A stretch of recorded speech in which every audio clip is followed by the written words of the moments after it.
falling. That's the first step. Yes. They're going according to the plan. Yes. They're seasoned Bachelor contestants. You don't just say, I'm in love with you. No. You're skipping over 2 steps. Yes. And then there's no climax at the end. Yeah. You need a falling first. Fallen, in love, engaged, broken up. Dear Shandy. Welcome back to another Dear Shandy Bachelor in Paradise recap, listeners. Hello, Andy. Hello. How are you today? Doing okay. Yeah, doing good. Up in the Canada. Yes, we are in Canada, Ontario. It's a suburb of Ottawa, and this is where I grew up. But I mean, our viewers on YouTube already know this set, Andy. They don't need to be told. That's true. But this is for our listeners. Yeah. Yes, and I have some temporary tattoos on my arms because I just came from my little sister's bachelorette weekend in Quebec. So this is her dog, Archie, on one arm, and Camp Joint on the other arm. I think it would have been cooler if you didn't say anything about them and just Can you imagine? had the Shandys come in. Can you imagine if, like, just between last week and this week, I got 2 tattoos on my arms? More importantly, one of your sister's dog. I know. And as for you, Andy's housekeeping is that he has been getting eaten alive here. Yeah. What is it with you and Canadian mosquitoes? They love that American blood. It tastes better than Canadian blood. You know, so I used to think that almost every guy I've ever dated, the mosquitoes loved me more than the guy. But with you, they love you more. Only in Canada. Only in Canada. I don't know. I feel like it's in general lately. Maybe I don't eat enough maple syrup. I think it's because you don't drink enough water. Oh, interesting. And so your blood is just like more thick. It also might be because I forgot to wear my Pestily bug spray. Yeah, yes. One of our sponsors, our bug spray, we forgot to bring it. And so Andy, that was dumb. Take our word for it. Andy's legs are, I mean, I hate to say this, it's a little hilarious how bad it is on your legs right now. It looks like I have a disease. It does. It does. And what's funny about mosquitoes is that out of all the bugs, Andy will go out of his way to save the life of just about any bug in our apartment. If it's a spider, if it's a little centipede, even like if they're long and really extra crawly, like I freak out and I just want to kill them. But Andy will be like, no. And he'll go and collect them and take them outside, but not so with mosquitoes. I would like to say that I do not do that because mosquitoes have won. They have won the battle. They were biting dinosaurs. Really? And they are now biting us. And they've changed almost nothing. If you saw a mosquito 300 million years ago, you'd be like, oh, yeah, it's a big mosquito, but it's a mosquito. Really? It's no difference. So they're bigger. They were bigger then. I think they were a little bigger. All like insects. A little bigger or a lot I think bigger? they were a good amount bigger, but a mosquito's tiny. So it's not like it was so big that it was scary. It was just like, oh, wow, that's a big mosquito. Yeah, like an Australian mosquito. Exactly. I feel like all insects in Australia are what they were 300 million years ago. Yeah. But yeah, mosquitoes been around 300 million years. They're probably going to be around another 300 million. Okay. I don't feel bad for them. They've won the game. All right. Well, Andy, that's a perfect segue into our recap today. Yeah. Who would you say is the mosquito in paradise? I think it's clearly Sean. Yes, it is clearly Sean. Okay. So, Andy, our opening credits. They're different every time. They put in the work. The song wasn't the remix version of the song. Yeah, the original. Even the intros were different.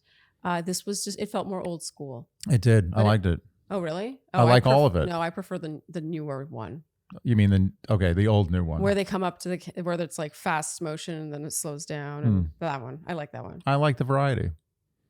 You're right, Andy. It is the spice of life after all. Okay, around paradise, Jess is feeding Spencer pineapple. She says, this pineapple is so good. And Andy, you went on a rant here about the difference between good and bad pineapple. Yeah, I think it's a big, wide disparity, more so than other fruits. See, I don't know if I agree with that because I think, here's the thing. I think mediocre pineapple I'll still eat, but mediocre, for example, cantaloupe, I will not. But the thing is, when you bite into a mediocre cantaloupe, you know right away there's no downside. You're just like, oh, that's not a good cantaloupe. I'm not going to eat it or swallow it. With pineapple, as soon as you bite in. Swallow it? What do you do? Spit it out? Yeah, you just spit it out. Or you gently take it out of your mouth and place it in a napkin. Yes. I don't do that. I just spit. Elegantly. I spit. It's the honest thing to do. Bad pineapple hurts. I find that when I eat a bad piece of pineapple, my mouth hurts. Yeah. And acid. it tastes bad. It's just a mess. Yeah. But a good pineapple, I mean, it's a sweet, perfect pineapple. Oh, it's nothing better. it's really, really good. Yeah. Okay, so how do we get onto this? You ready to have your mind blown? My mind. Your mind. You want your head to explode like an emoji of exploding head. Pineapple is a berry. No, it's not. Oh, it is. It is a berry. How is it a berry? Oh, because is it seed? I don't know how it's a Seeds? berry. I just know that it's a berry. You So- don't know how it's a berry? We need more information than this. It's a berry. Next time someone offers you pineapple, you say, yes, I would like some because I enjoy berries. I feel like this should be more known the way tomato is a fruit. Well, like if this it's going to is be true, known now. It's going to be known. Andy, you We're have such starting the ball influence. rolling. Yeah. Okay, so we have our first relationship test. It is treasure hunk. And basically one partner is the hunter, the other is the treasure, and they have to communicate via very rickety walkie-talkies. And I am slightly convinced that these walkie-talkies were purposely, I don't know, low on battery or something. Yeah. And we thought this was very Survivor, right down to the set. The props, everything had that kind of like weathered island You know what it feel. was, though? It was an homage to Survivor. There's a difference. You can tell this is homage, not theft, Yeah. I think. I mean, really, what is theft anymore? Yeah. With these shows, with these movies, It's with the flattery. ideas. It's not like Survivor's like, oh no, the Bachelor's coming for our lunch. Yeah. They're fine. They're like, oh, cool. The Bachelor's stealing from us. That's fine. You know, Let them. it's all, I feel like it's all a feeding frenzy. Think about how many shows, how many things have ripped off Survivor. Yeah. And think about how many shows, things have ripped off Bachelor. If you do Bachelor any, is as ripped off as Survivor. the way you know a true icon, and it has to be an individual because a group can be copied. Yes. But an individual who cannot be replicated and never has been replicated, you know that's greatness because everybody is copied. Everything is derivative of Yes. something else Yeah. except certain things. And you're like, that's An greatness. innovator. An innovator who cannot be, you can copy, but you never can get there. Yeah. Wait, so what's an example for you? Who's I think, coming to mind? I think Bob Dylan's an example. There I go Bob again. Dylan. I know. It's Here we always go. Bob Dylan. Here we Oh, go. Bob Dylan. Oh, Bob Dylan this, Bob Dylan that. Daniel Day-Lewis. What about him? There's never been another Daniel Day-Lewis. Yeah, but Daniel Day-Lewis is playing other things, other Yeah, but people, other characters. it's still an art form. Yeah, I don't know if I'm seeing an actor. For me, I'm thinking more like a painter. Van Gogh. A composer. Van Gogh. Okay. You gonna take that? No, Van I'm Gogh? not taking No? that. You won't take it? No, I agree on Van Gogh. All I'm saying is that an actor is not, yes, you create a character. His style of acting is unparalleled. Yeah. For anyone who doesn't already know this, Andy is a huge Daniel Day-Lewis fan. Yeah. Like there are very few actors, very few any celebrity of any kind. You've met all sorts of celebrities. Yeah. Andy is very nonplussed in the celebrity meeting department, except if he were to meet Daniel Day-Lewis, I feel like you'd be like, Yeah, I wouldn't know what to do. I'd just do the usual. I'd be like everybody else. Be like, oh, I love your work. no, you wouldn't say anything. I wouldn't say anything. I would just bow down. I would get on Andy my never hands goes up and to. knees. You're a I true would- New Yorker. You sooner die than go up to a celebrity and tell them that you I've love never. their work. I will never say that. As a matter of fact, I have my famous story is my time I spent with David Lee Roth. Okay. And for those of you who don't know, No, you can't repeat the story. They either have to be Shandy's who that's know. right. That's right. I had a long stretch of time, let's call it a year and a half, where I saw and spent time with David Lee Roth on a fairly regular basis. Very crazy. And David Lee Roth, Nice guy, was the lead singer of Van Halen. yes. For those who We all don't know knew that. that. If you don't know that, then stop. Then just listen to whatever. Something Listen to else. Viall Files. So I never, ever once said I liked anything he did. And I went too far, I think. I went too far. Oh, wait, you think that you should have shown I more. never said, oh, this was great that you did this. Oh, and I love this. Or this was so, you're really. This Wait, was you made a point. I made a point of never talking about how good his work was. But I made it clear that I revered his work without ever saying it. Okay, so we're going to get back to our relationship test, Andy. Oh, yeah. Okay, we have Heat 1 here. It's Parisa and Brian versus Alex and Andrew. And we appreciate it here, Andy, how it turns out Brian doesn't know what a bangle is or didn't know. No. And neither did you. No. And Alex I knew it was did a bracelet, though. To my credit, I knew it was a bracelet. I don't think you did. I was 80% sure it was a bracelet. I don't think you knew it was a bracelet. I think you are only saying that based on context because it was jewelry in the thing. I don't think you knew what a bangle I was. think I knew. And Alex didn't know what a spigot was, and I didn't know what a spigot was. So I'm gonna tell you why mine is a little less embarrassing than yours. Okay. Because a bangle is a woman thing. So only half of people really are 100% sure of what. Andy, that is a very, very passé opinion. Okay. People are going to come at you. Anyone can wear a bangle. Oh, that is true. And I will say, there's no question that many people other than women wear bangles. I'm just saying that if someone was wearing a bangle, if I had a gun to your head, I said, I've got a person outside, they're wearing a bangle. Are they a man or a woman? What would you say? Yeah, but based on that question, I would assume it's a man because no, why would you don't be know. asking this There's question no if it were a woman wearing it? It's just the middle of the day, randomly, you have no idea what's going on. I put a gun to your head and say, there's a person outside with a bangle. Quickly in 3 seconds, is it a man or a woman? Okay, fine. Okay. With a spigot, it is not based on anything other than human existence. Just a human. So the spigot is the faucet part. It's where the water comes out. A spigot really is like an old-fashioned name for a faucet. I think everything was a spigot until faucets came along. And then old-fashioned people were like, no, it's a spigot. We're going to stay with spigots. And then the faucet people were like, all right, whatever. But spigot stuck around. I think a spigot is a more like... It's a thing that taps as opposed to like a really organized faucet plumbing system. Is it the faucet part or is it the part that closes and opens, like the twisty thing that... There's a knob. The faucet has knobs. Yeah. And a spigot is just one knob that's connected to a thing that spits out liquid. And I think that whole thing is a spigot. I'm going to be honest. The more we talk about this, the less embarrassed I feel that I don't know what that, or that I didn't know what that meant. I don't judge you in any way. Andy was kind of judging me, and I was like, "Bangle is a more commonly used word today." I'm sorry, it is. If you poll 1,000 people on Earth, okay, we'll poll our shandies. More people know what a spigot is than a bangle. Okay, this is for our shandies now. In the comments, you let us know A, if you knew what a bangle and or spigot was, and B, who between Andy and I should be more embarrassed for not knowing. Yeah. I like this poll. Okay.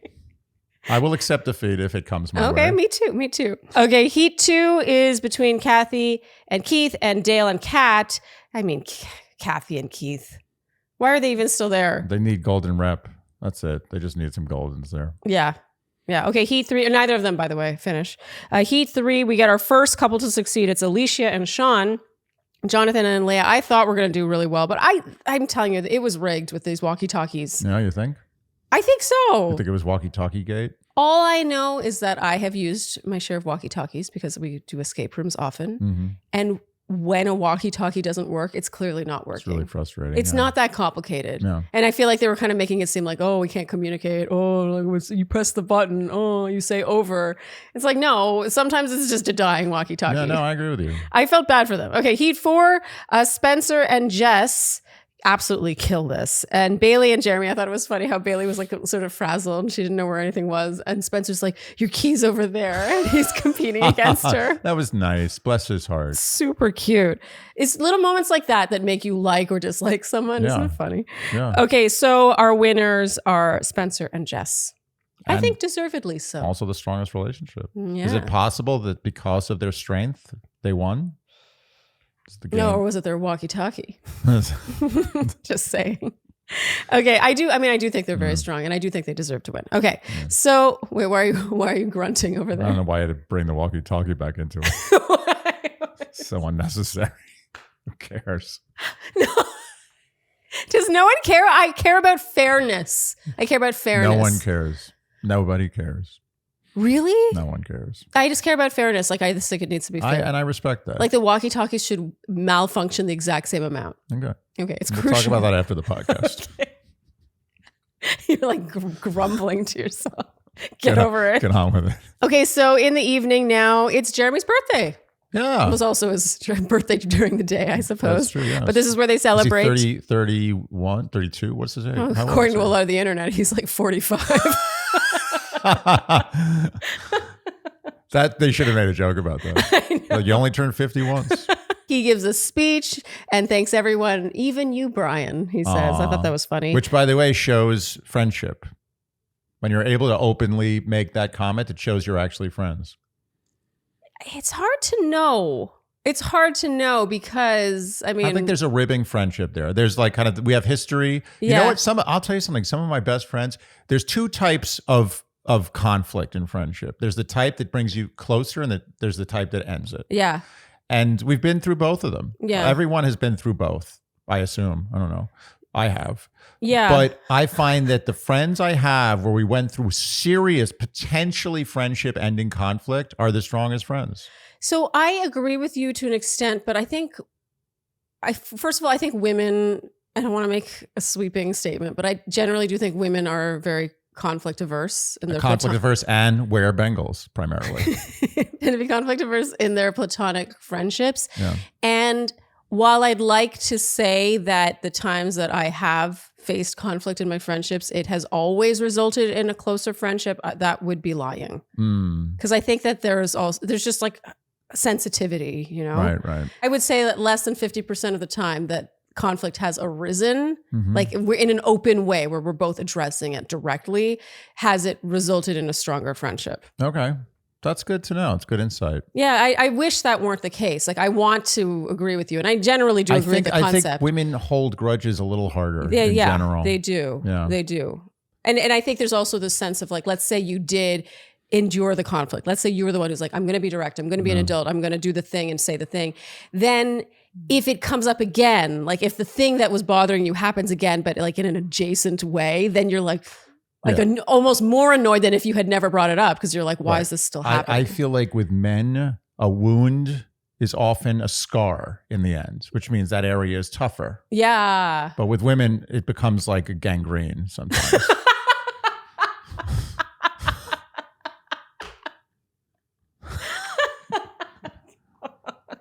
It's a little too big a laugh. Too big. Yeah, a little too telling, that laugh. No, not at all. So, Sharleen, sometimes a sponsor comes along that just falls in our lap. Yes, sponsored where you've been using their product for literal years, and that is the case of our latest sponsor, Beekeepers Naturals. I have been using, owning, buying this stuff with my own money. Me too. I have been too. Yeah, for years. Both of us separately, and honestly, in a way where I don't even think we talked about it. It's an immune support spray with propolis from the beehive. I can speak from experience that this has helped me fend off colds, fend off allergies, and just make me feel better. As a singer, I have to be very careful about getting sick, and I swear by this. And it's not just the immune support spray, which I spray into my mouth, like I sort of spray it at my throat, but I also swear by their nasal mist. They have a nasal spray and a mist. I use both, by the way. So propolis, in case you do not know what propolis is or what it does, it is the defender of the beehive. It's a powerful combination of plant and tree resin. It is insanely high in antioxidants. It's got vitamin B, C, and D. It has zinc, antioxidants, polyphenols, and 300 beneficial compounds. I mean, can you imagine? It comes from nature. Spray. Propolis. Propolis. The compound propolis. Yes. It's why honey just sits around. You could have honey sitting around for 10 years. Yes, it's antimicrobial, antifungal. It helps with inflammation. And I love using something that's natural and using it from a company that doesn't over-harvest. They care about the bees. They really do. And even when they sell merch, they donate to pollinator protection research. So today, Beekeepers Naturals has an exclusive offer for our Shandies. Go to beekeepersnaturals.com/Shandy or use code Shandy to get 20% off your order. That's BEEKEEPERSNATURALS.com/Shandy. I did it. You did it. Or enter code Shandy. Beekeepers Naturals products are also available at Target, Whole Foods, Amazon, CVS, and Walgreens. Well, Andy, you're looking comfortable.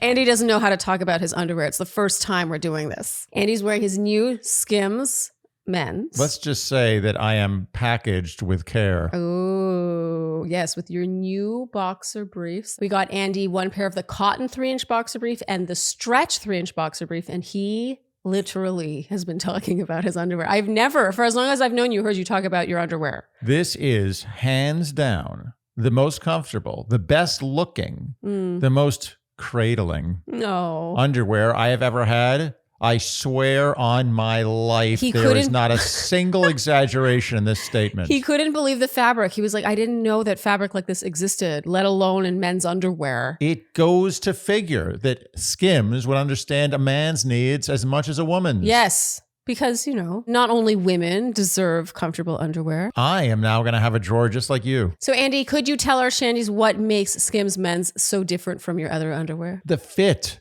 the fabric, the look, the waistband. I never thought about waistbands. Yeah. I thought all waistbands were the same. They are not. What makes the waistband so special? Really? You're going to make So shop Skims Men's at skims.com. And let them know we sent you. After you purchase, select podcast in the survey and Dear Shandy in the drop-down menu that follows. Okay, so Leia here also sheds a tear. This made me sad because all the couples are making out. And she's like, oh, I'm happy for everyone, but it would be nice to be happy for myself too. And of course, the person she's confiding in here is Jonathan. Yeah, that's exactly the right guy. He gives her a pep talk and he reminds her that yes, there's love, sure, but money is something you can really sink your teeth into. You can get money. You can't have me, though. Doesn't it feel like he's got his eye on the prize. I don't know what he's got his eye on, but it's definitely not some people anyone in the cast. You do not see a glint in some of their eyes over the money that you see in others. And in this case, I'm telling you, like Jonathan, I'm sorry, Jonathan wants that money more than, let's think of another guy who doesn't, I think, care for the money as much. I think Spencer doesn't care for the money. I agree. I think Spencer would like the money, but I think Jeremy and Jonathan and Dale are like, I think Andrew is like, yeah, that would be nice, but I don't think Andrew's a money-driven person. I don't think Spencer's a money-driven person. But Dale's got that sweet, sweet Blade money coming in. He doesn't need that. That might have been a one-time thing, yeah. It's not a lifetime contract? I don't think so. Oh, okay. Okay, it's the next day. I thought this was funny. As Spencer and Jess head off to their date, Dale is with them, and Sean's like, are you the shaman for this date? I thought that was really funny. No, shaman for this journey, he said. Oh, for this journey, is that what he said? Yeah. And Dale said, I'm the one who's going to rub oil all over their bodies. I thought that was very funny. Yeah. I love that. Everyone's warming up to Dale again. I know.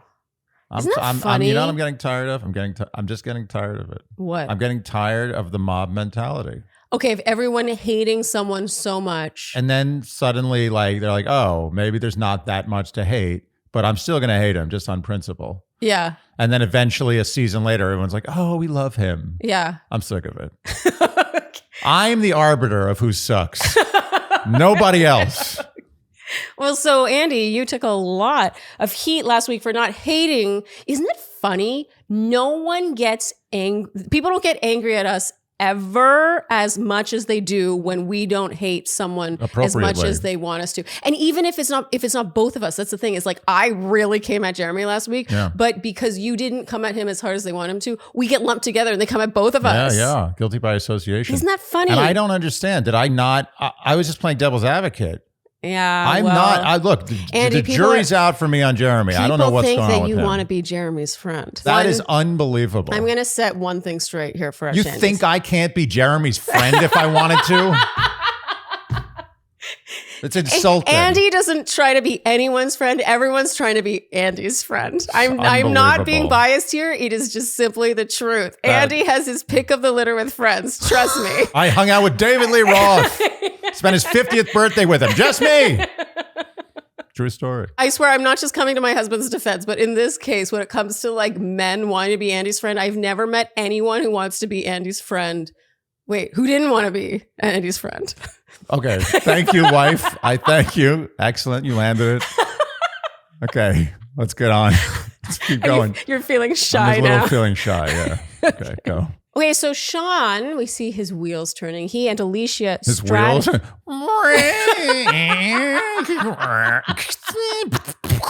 We learn it's a WD-40 in those wheels. We learn his father's a politician. Oh, yes, we do. He seems to equate this sort of strategy and gameplay with politicking. I have a lot of thoughts about him bringing his father into this. I mean, it's an interesting call. He seems quite proud of his father's status. His father is a politician and has been in politics for quite some time. I did a little deep dive as... I think Sean makes some poor decisions. Yeah, I think one of the poor decisions he made, and I'm going to leave it at this, was talking about how his dad was a politician. Oh, I mean, one thing Sean can't stop doing is talking. Yeah. One thing you do not want to do is Google Sean's dad. Why is it that bad? Let's just say the apple doesn't fall far from the tree.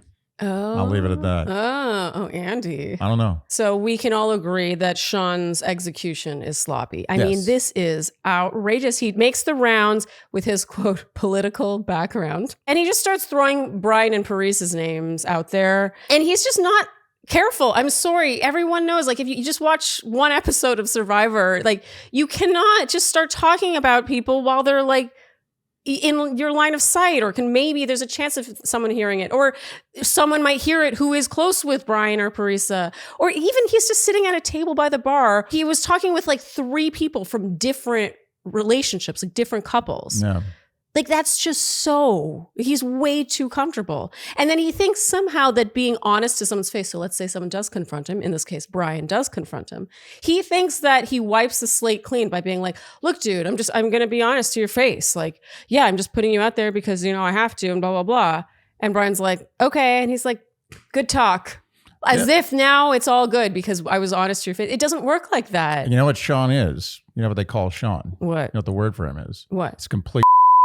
I mean, in the words of Spencer, I thought this was perfectly put. He's not as smart as he thinks he is. No. Oh, but Sean, we had such high hopes for him this season. It looked like he was a redemption story, but I don't know. He's falling apart. We really were rooting for him, truly. Like, I thought he seemed way better this season. Like, he had matured and just seemed to sort of be under the radar a bit. He doesn't know the art of that. And everyone knows it does not take a genius to understand that in this setting, you cannot play this hard this early. He didn't understand what show he was on. He thought he was on Survivor. And even on Survivor, he went way too aggressive. Way too early to be this aggressive. And also, he's not, that's the other thing, he's not liked enough. Both he and Alicia. Sean came in late. Alicia came in even later.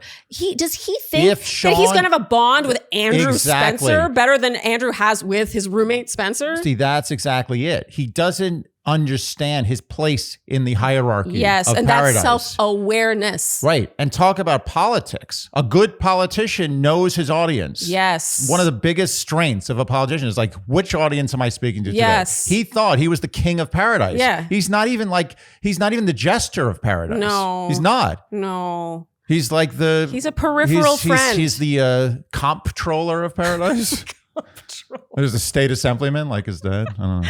No, but that's such a good point. He really wasn't.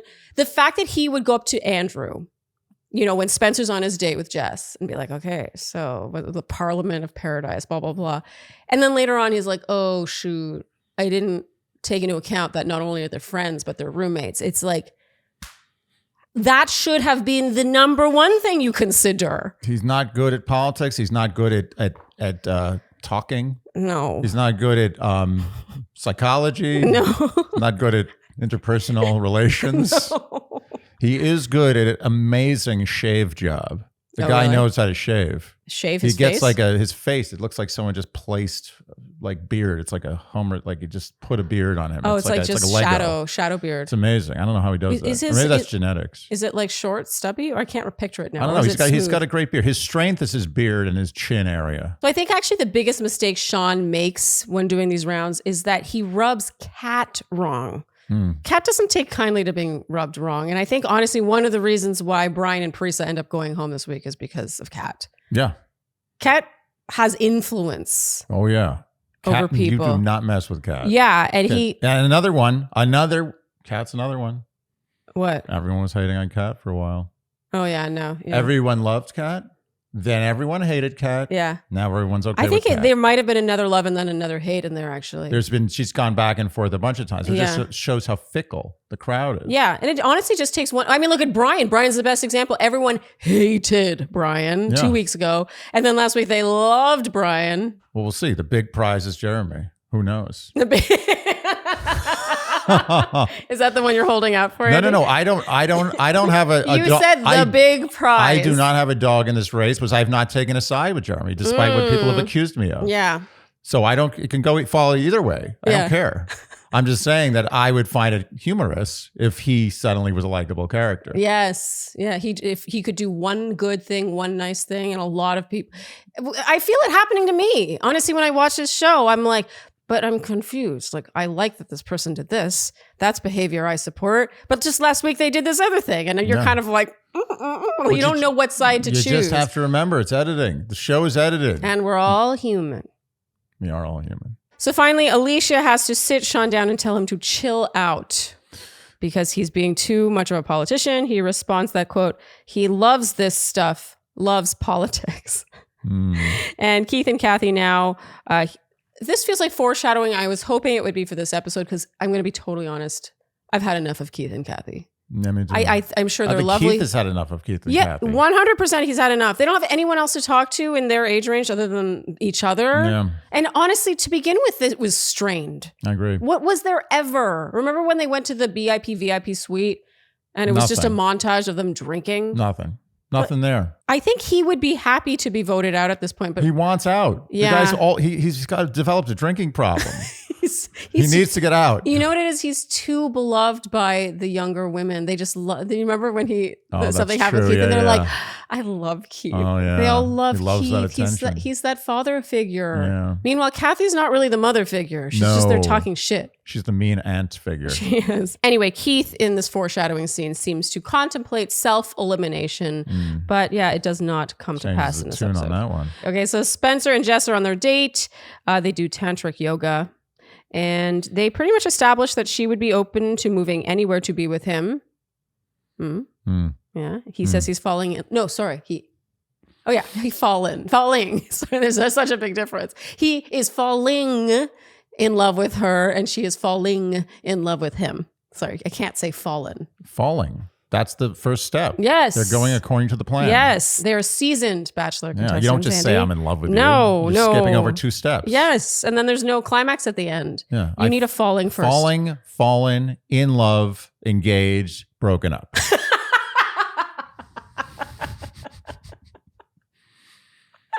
Okay, meanwhile, back at Paradise, Sean is doing the Parliament of Paradise rounds with Jeremy, Dale, and Andrew. I feel like this is Sean. You know, if you look at this from like a high school lens, I think the cool kids are Jeremy, Dale, and Andrew. Brian is on the periphery of the cool guys. He's right at the edge of the bubble. Yeah, and I think he was kind of in it until last week. Yeah. Okay, so Sean waits for the guys for the Parliament of Paradise proceedings. Dale and Jeremy actually join while Andrew just sleeps. I loved this.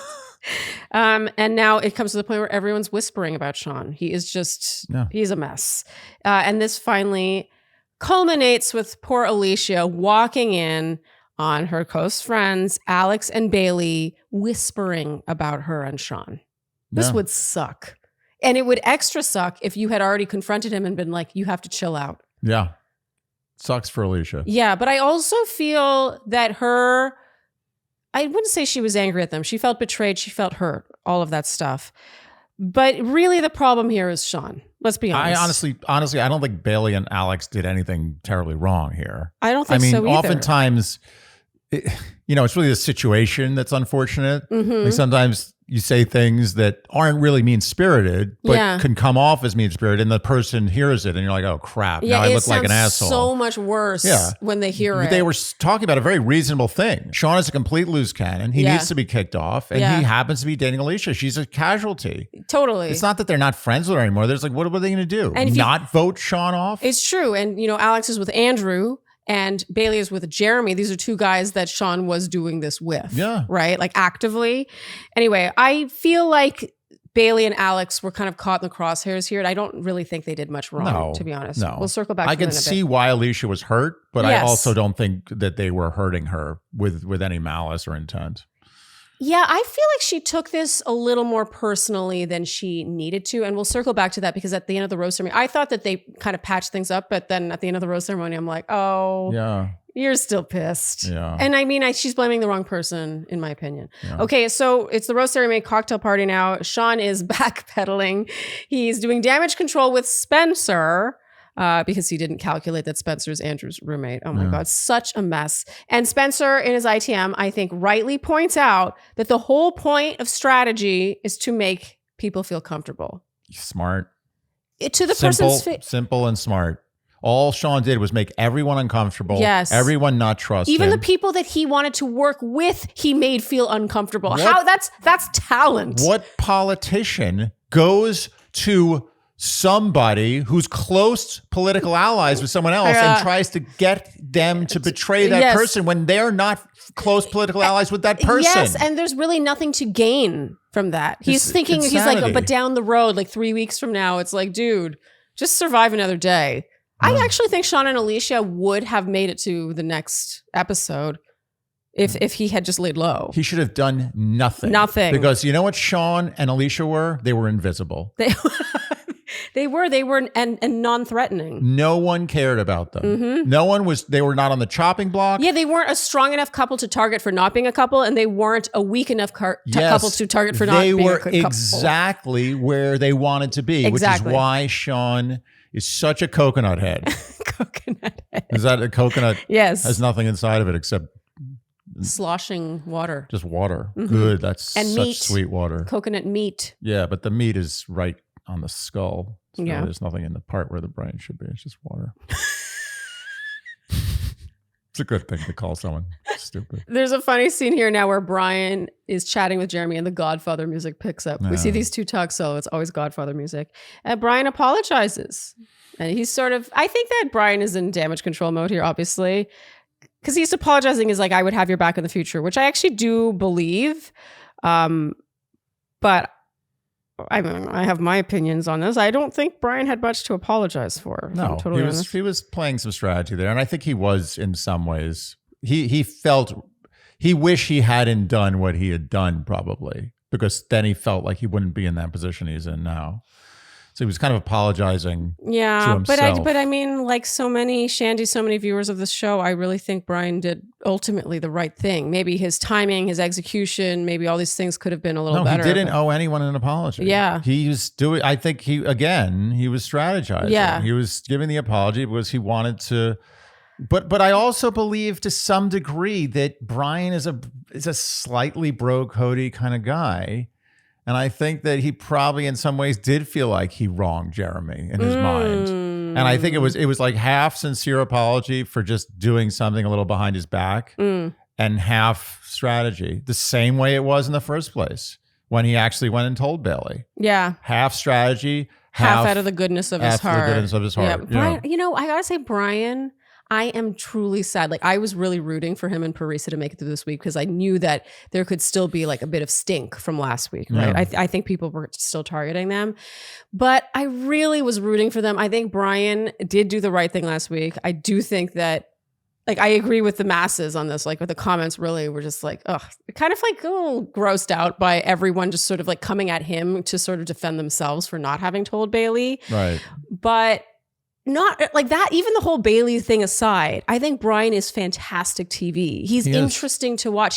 He'll swallow his pride when he needs to try to get ahead, which is really compelling. And he also does like big moves, like him telling Bailey in the first place. I mean, that made an entire episode. I know. He's great to watch. Like it was a real loss. And I wouldn't have guessed that when he was on The Bachelorette, when he was on Jen's season. Oh, I agree. I would not have guessed. I'd be like, that guy is a throwaway. Whatever, Get rid of him night one. But Andy, he's good. I agree. During the scene, Andy, you said that Brian's look and personality suggest he could have some mafia ancestry. But then you looked up his last name. Low-hanging fruit. I looked up his last name because I wanted to make sure this was an accurate portrayal. Yes. And his last name is Outs. He's from the Austrian region, possibly Germanic. Oh, yes, Andy. Not from Italy. And that's, Andy, when you said, that's what Jersey will do to you. Yeah, leave it to Jersey to take someone from the Alps and turn them into a Sopranos character. So, Sharleen, we are in another country, and so is our OneSkin. Yes, our OneSkin products. I never go anywhere without them. That is how ingrained in my skincare regimen OneSkin is at this point. For me to travel with it, you guys know, you travel with the necessities, the pieces you don't go without. Because when you're in another country or on the road, zombies are just as threatening. Oh, totally, yes. Yeah, you don't escape zombies by leaving home. Yes, okay, so the zombies, Andy, is referring to our zombie cells in your skin. These are senescent cells, and what they do is they contribute to fine lines, wrinkles, sagging, and the reason they're called zombie cells is because they affect the healthy cells around them. So if you could combat those zombie cells, then you could quite literally reverse your skin's biological age. And what OneSkin has done is they tested 900 plus of the so-called anti-aging peptides out there, and in that research ended up developing their own peptide, and this is the OS1 peptide, which combats zombie or senescent cells. How Beautiful. cool. Beautifully said.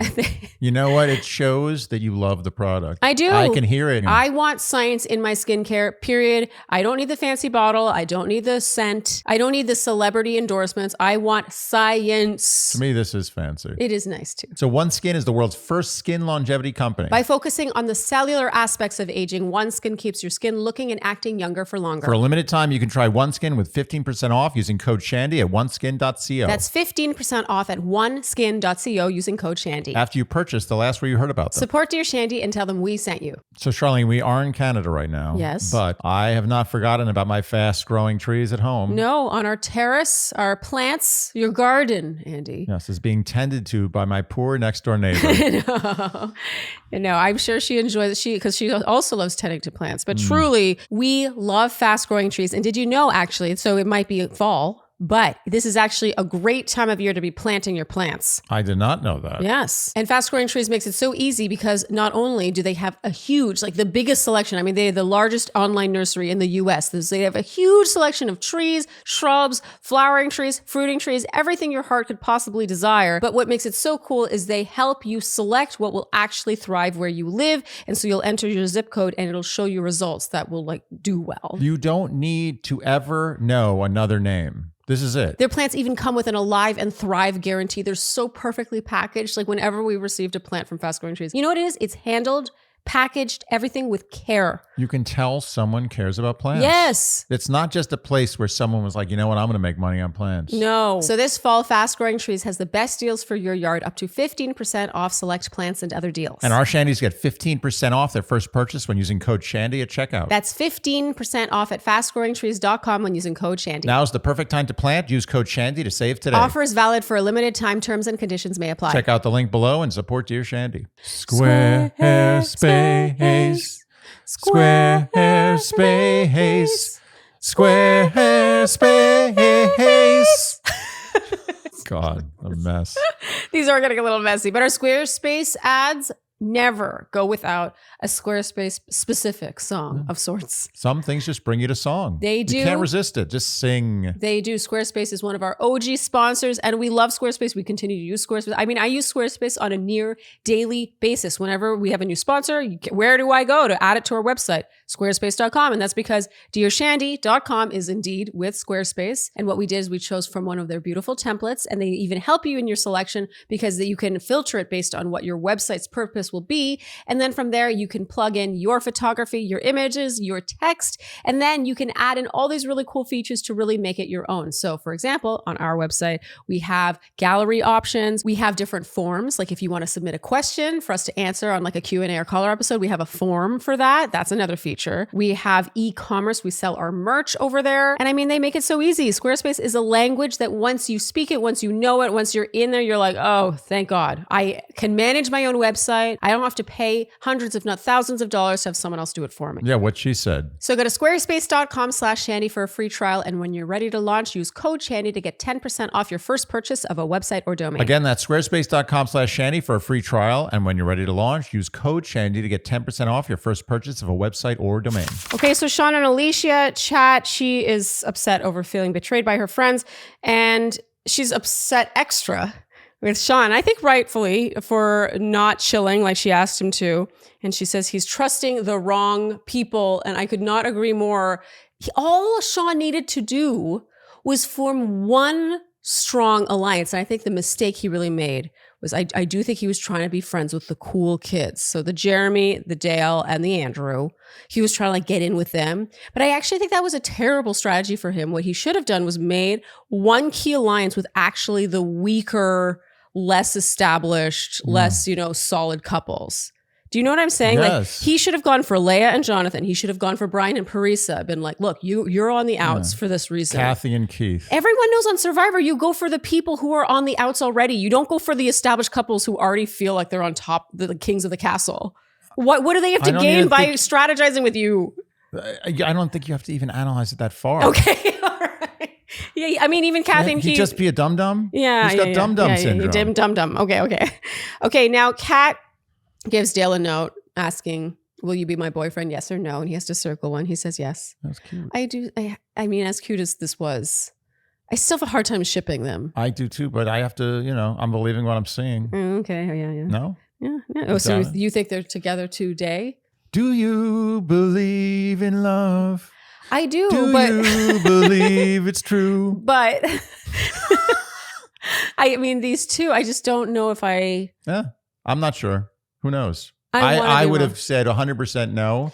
But It's- the fact that they're still together makes me feel that maybe it's real, or they're both just conveniently like, look, we're the most famous people on the show right now. Let's stay together. It'll help our careers. I actually think I believe in a lot of other couples here more than those two. And the reason is because of their fighting style.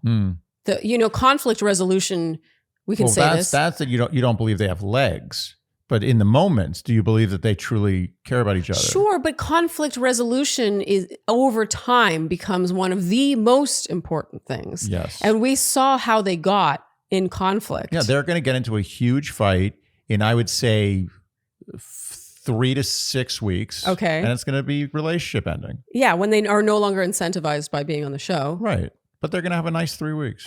Okay, and now Alicia pulls Bailey, Parisa, and Alex for a girl chat, and they pretty much put her mind at ease. It ends with hugs. She was like, oh, I felt betrayed. And this was a very, I think, girl chat way of handling this. Yeah. But it ultimately, she seems to hold this grudge. Yeah. Speaking of what I was saying at the top. Huh. Remember? She doesn't, this ends with hugs, but... No, she's holding it.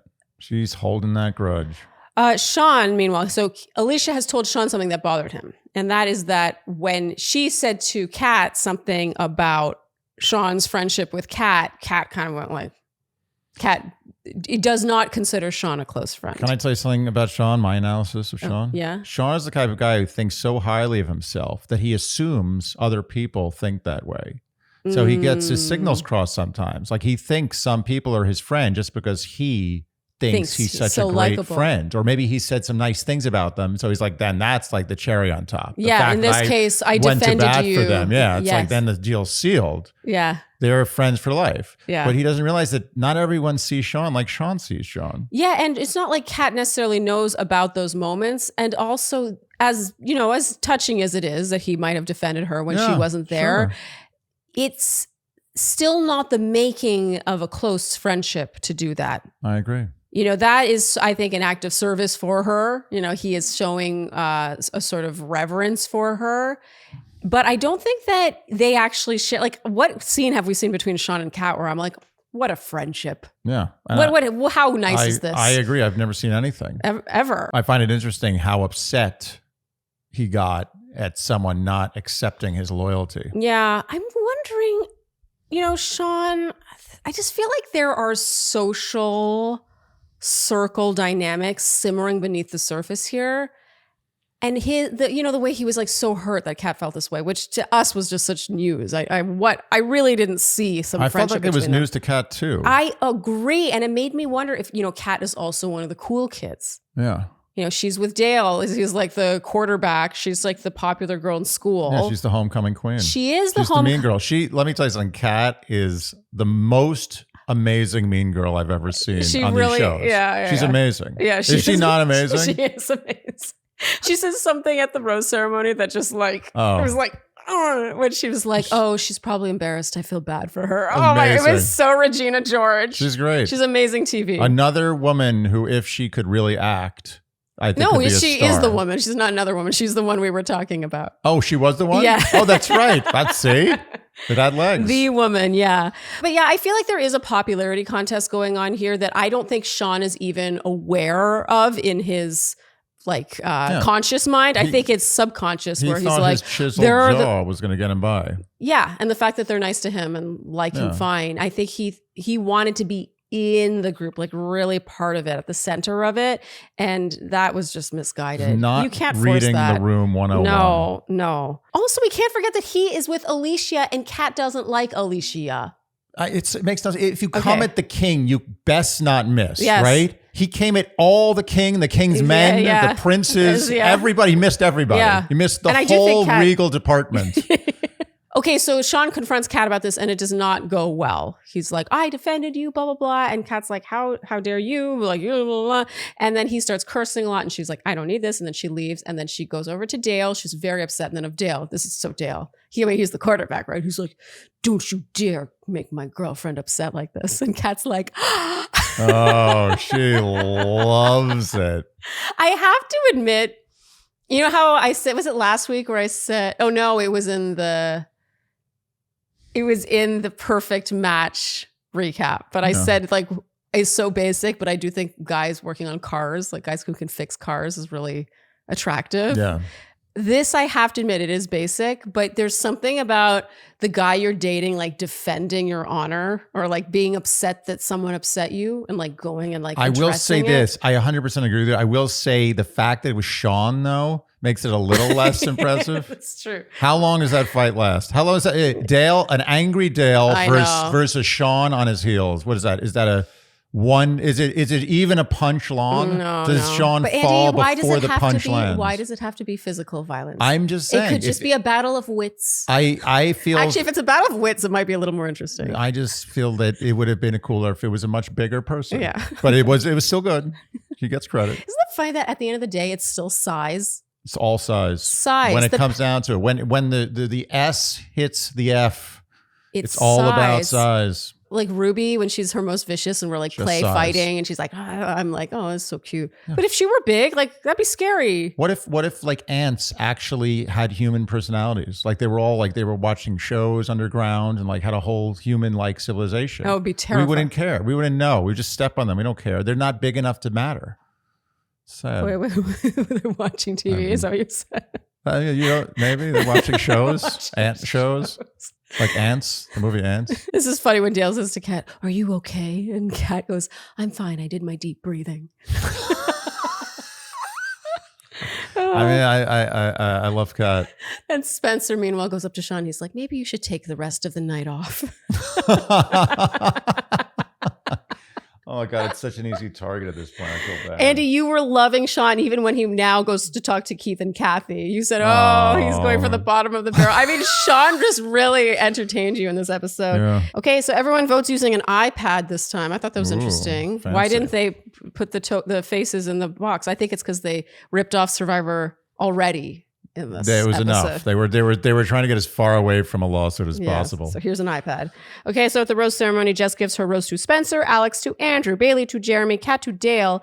Kathy gives her rose to Keith. We didn't think she would get a rose, but she did, which was upsetting. And now there's going to be one final rose, and Alicia's like, Jesse, can I interrupt? Oh, right away. So dumb. Oh my God, this was so cringy. Terrible. I found this painful. She's like, we've decided we're going to leave. We found each other. Well, blah, they did blah, blah. find each other. It is always entertaining watching contestants on these shows trying to convince us. So they're really thinking about the fourth wall, right? They're thinking about how they're going to come off. And it was so obvious with this act. And it's just like what Kat said in her ITM. Love or hate Kat, she is authentic, right? Yep. And we say that about Jeremy too. Yeah. But when she was like fake, this felt fake. Yeah. We knew they wanted to stay. Staged. It was they didn't make it, they weren't making a secret of it. It was staged. Yes. And they thought that this was the best way to get in our favor. In our favor, or to convince us of the strength of the relationship or something. This is why they can't belong. make us like They you. belong together. I was pretty team Alicia for most of this episode, honestly, but this final move was just so misguided. And it made me feel like she really was a perfect match for Sean after all. Yeah. And this is another thing that gets me. She makes it sound like they're choosing to leave. And then They're Sean... not choosing. They knew they were going. And Sean says, you just voted off the strongest couple here. So he's speaking like they did vote them off and they didn't choose to leave. Like, which is it? Yeah. And that's a good point. And in her ITM, Alicia says that her friends are snakes and it's time to mow the lawn. And then we hear Alex in her ITM say, like, I didn't vote for them. So Odd. they basically made everyone there dislike them. If they didn't already. Mm-hmm. And they made the audience dislike them. At least they made the audience think that they're just not very smart. Well, the only people who probably feel good about them is production because they created a funny thing. The question is, would they have stayed? Did they have more votes than Leah and Jonathan? No. We'll never know because they chose to leave when there was still one rose left, they could have gotten that rose. But we do know because, we don't know? Yeah, because there were 3 couples left. 2 couples were going home. And then right before, Alicia says, we're leaving. Right, but afterwards we know that they did get voted out. Not necessarily. So you think... It's possible they just saved Leah and Jonathan. Why wouldn't you assume that they would have announced, the rose actually did go? They didn't announce. There's no way for us to know. No, what I'm saying is, what if they got the votes for the rose? You don't think the production would have made, that would have been a funny thing. They would have been like, the rose actually does go. No, I don't think that they would reveal that. Oh, really? Yeah. I thought that would have been a great reveal. You don't think so? Oh, you think they would have done it How cool would to that have been? ridicule them further? It would have been the best. That's what I was waiting for. I wanted to see. They're like, actually, they got to stay, but now they're gone. Oh, I don't know. We'll find out. We won't find out. We'll ask the Shandys if they agree with you. I have to pee. Are we taking a break? Okay. Like mid-sentence getting up.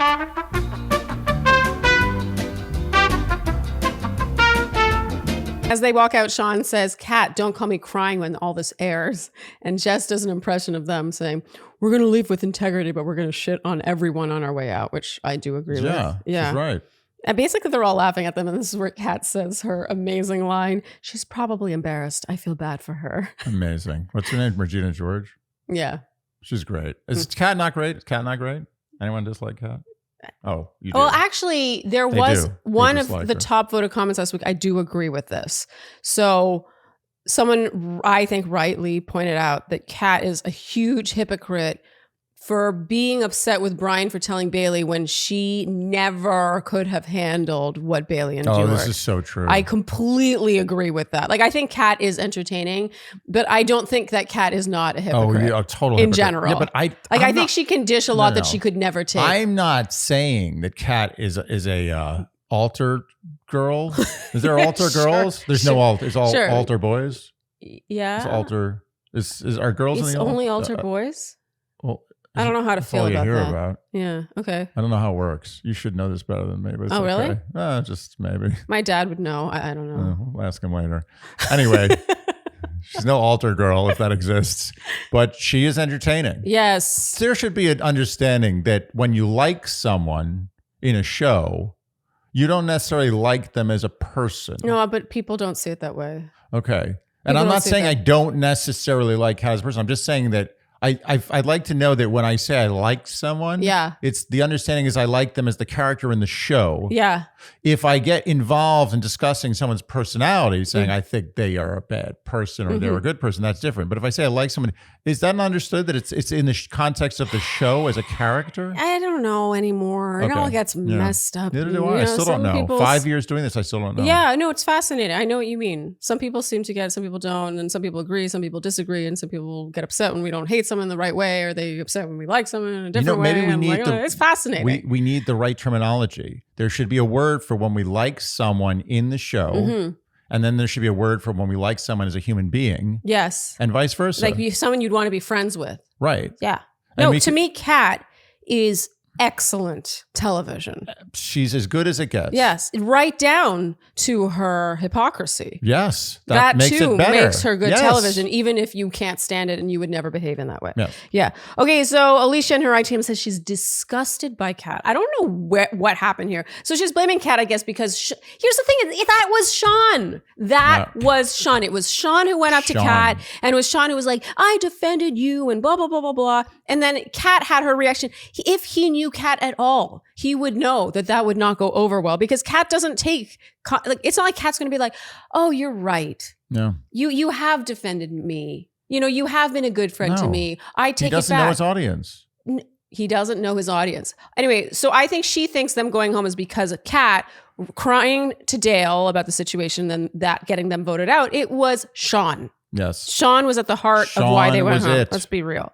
Well, Sean says in his ITM, talking about a politician, he says, "If you cross me, I'm going to hold a grudge." That's the most politic-y thing he said this whole episode. Just do a little Googling.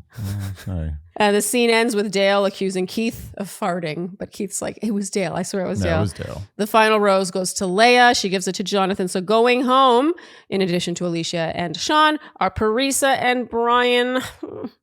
This is a bummer for me. Because I really like Parisa, and I wanted Brian to like. Brian was just great TV. I'm sorry, and he did the right thing last week. I was rooting for them. I don't care what you say. I say nothing. You say nothing. Nothing. You don't care either way. No, I do. I want them to stay together. Oh, as a couple. Yeah. I just mean them on the show. I like watching them, but you're rooting for them as a couple. Yeah. No, I'm not. I checked out. Sorry. I'm coming back. Okay. I'm back. Your pee break ended a while ago. You're right. I took it too seriously. I'm still in the bathroom. Okay, let's do it. Okay, so now we have our preview. Keith saying he needs to go home. I mean, Nah. I agree. Oh, Spencer. Maybe there's a little trouble in paradise with Spencer and Jess because she doesn't want to move in with him right away. I can tell you right now, that's going to be a giant nothing burger. You think so? Yes. All right. What, she just doesn't want to move in right away, and he's like, "Oh, I do want to move in right away." Give me a break. I tend to agree. Like they're going to break up over that. I agree. Okay, Andy, that brings us to the end of the episode. Who is your MVP? Let's see if we have the same person, but I also have to think about it for a second. Okay, I have mine. All right. You have yours? Yeah. 1, 2, 3. Sean. Yes. Nice. Yes. And of course, MVP means someone who made the episode entertaining and interesting. Yes. And Sean certainly did. Mm-hmm. I think honorable mention goes to Kat. Yes. Okay, Andy, who is your A-game winner? You know, I'm going to have to give it to Dale this episode. Oh.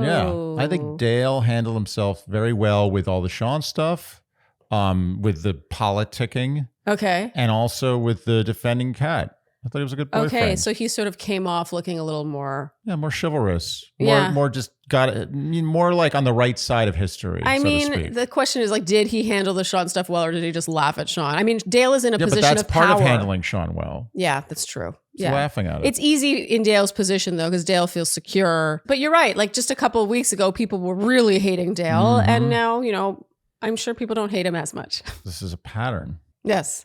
With people.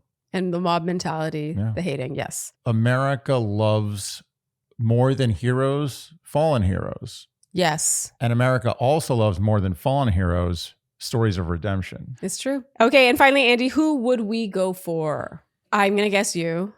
I think you would go for Bailey still. Yes. Okay. And guess me. Andrew? Yeah. But Spencer is on his way up again. Oh. Yeah, I did like Spencer in this episode. Yeah. He also pulled a bit of a Dale, you know, when Sean had said, "Oh, Jess should go home." And Spencer's like, "What?" Oh, he was done. Have you noticed that Andrew has matured on television? Yes. He used to be like silly Andrew, like always kind of joking around, having a good time. Yeah, he now felt it's more like- like he's kind of more serious. Yeah.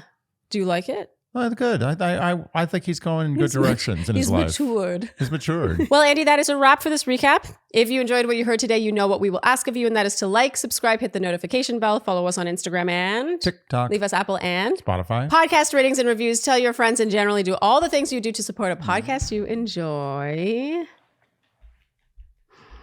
Ruby loves Canada. Yes. Thank you so much for tuning in, and we'll see you next time on Dear Shandy. Bye-bye. Dear Shandy.